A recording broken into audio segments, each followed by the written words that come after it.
Não tem importância aqui. Aqui a gente come e fala. É só propaganda, tá? Né? Você O Nantes tocou num ponto importante, que é, no caso da CEAGESP, eu acho que vale a pena entrar um pouquinho mais nesse meandro aí da coisa do crime.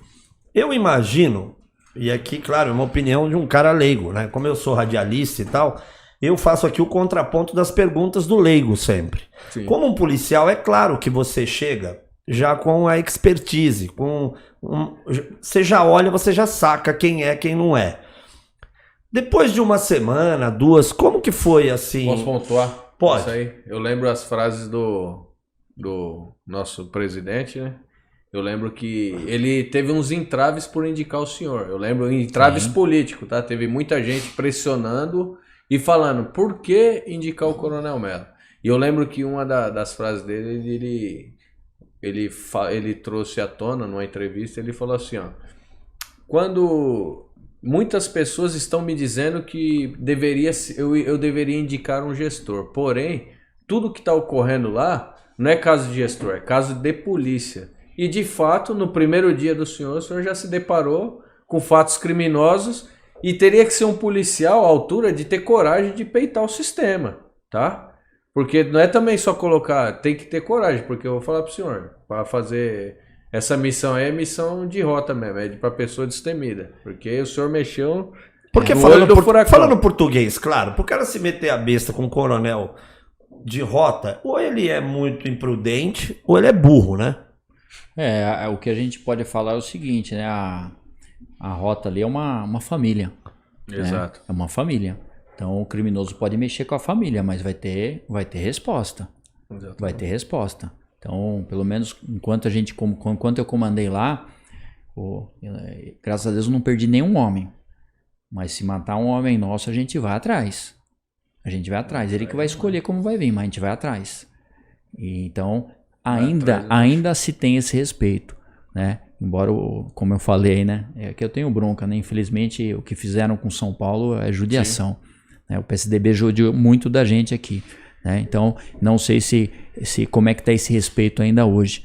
Né? Mas sabe, né? A gente está ali, não podemos trabalhar, mas também não mexe com a gente. Mas lá dentro do CEAGESP, quando as pessoas começaram a sentir a pressão, porque é aquela saturação, né? Fazendo uma analogia com uma operação numa comunidade, por exemplo. Se você mete, por exemplo, um pelotão de rota num lugar e você deixa lá fazendo um calor, de duas uma. Assim, é até bom a gente frisar, de repente, o quê?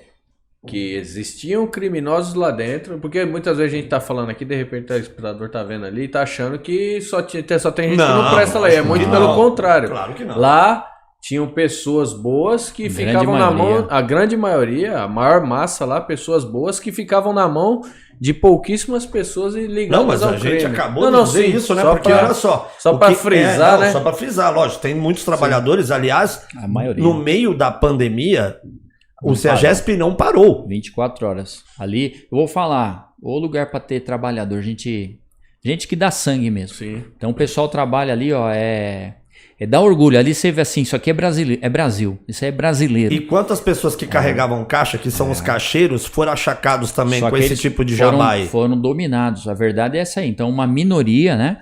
Terra de cego, quem tem olho é rei. Então eles foram, infelizmente, os partidos políticos foram colocando lá cargos comissionados. Então enxertaram um monte de afiliados políticos, deputado com 10 cargos, com 4 cargos. Então, cada deputado lá tem o seu afiliado lá dentro.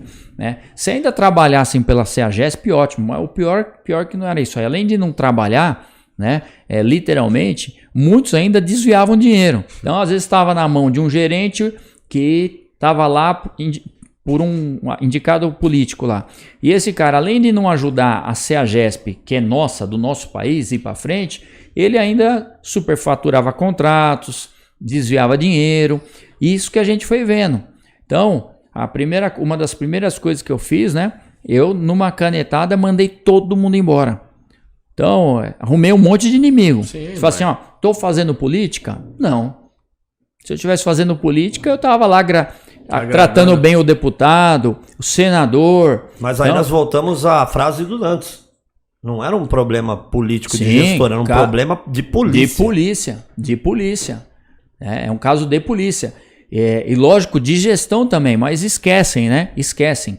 Eu até falo, né? O que difere um comandante de um gestor? O comandante, ele é mais que um gestor. Sim. Né? O gestor, ele vai lá e faz aquilo. Né? O comandante, ele fala assim, vai lá, faz aquilo e eu vou junto para ver. Né? O comandante, o gestor, ele fala assim, ó, tá frio, vou botar minha blusa aqui que eu tô com frio.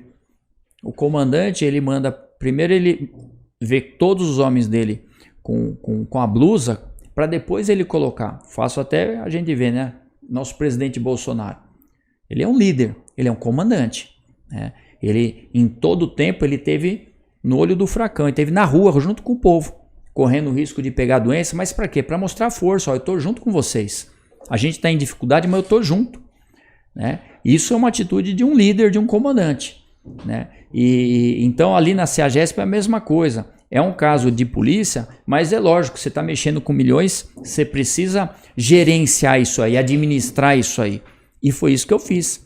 Né? Então a gente enxugou as contas, né? Os contratos superfaturados, cargos comissionados de político, só em salário mais de 4 milhões. Mandamos tudo embora. Deu até um sabor, assim, não sei se é o caso, mas né? Teve um senador que foi dar entrevista na rádio e foi criticar o comandante aqui, falar mal, ao vivo. Foi pedir, e o comandante rebateu. Foi pedir 3 cargos.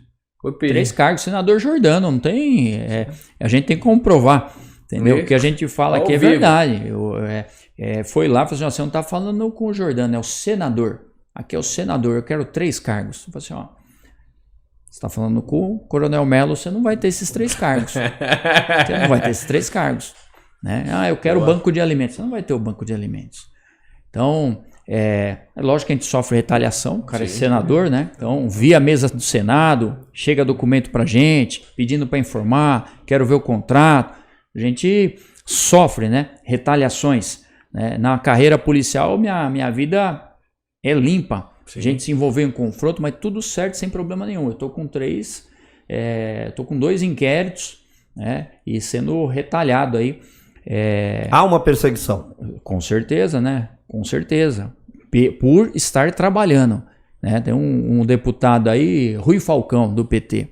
Esse cara questionou via Ministério da Economia se eu tenho capacidade para estar lá, quem que me colocou lá, se eu tenho os requisitos que precisam estar lá, cobrando um monte de coisa. Ou seja, não é do esquema. Aí eu faço uma pequena pergunta. Quando assaltaram esses anos inteiros de prejuízo, por que esse deputado não questionou se a pessoa que estava lá tinha competência? A gente aqui, eu com a equipe que está lá, a gente carrega o mérito de, pela primeira vez na história, fechar o ano de 2021 com 28 milhões de lucro. Pegamos com 90 de prejuízo, fechando um ano com já investimentos e fechar com lucro.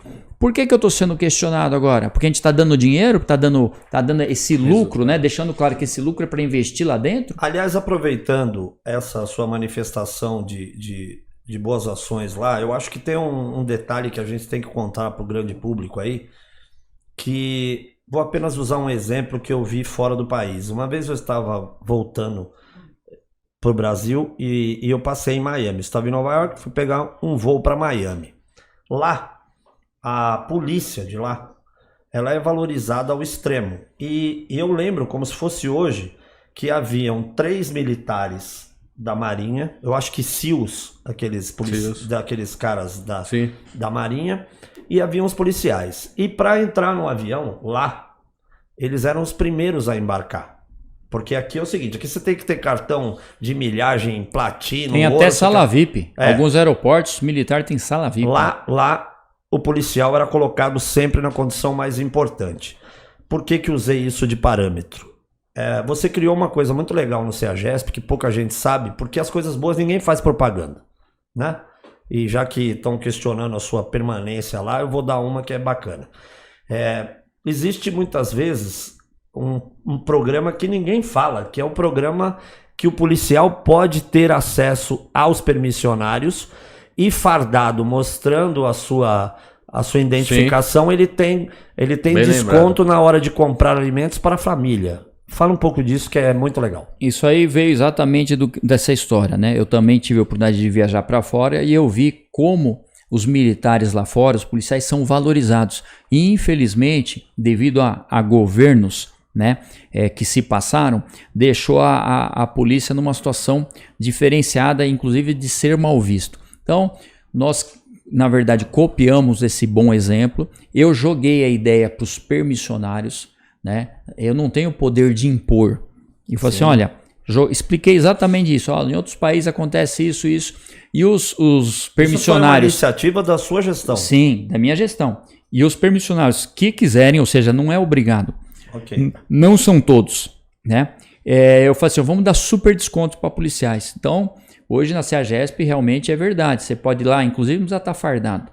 Ah, não precisa? Fardado ou não. Mostrar sua identidade e só funcional. Tem locais que chegam a dar mais de 20% de desconto. 20%. Eu falei assim, a gente tem que dar, não é pouco desconto, tem que dar bastante desconto.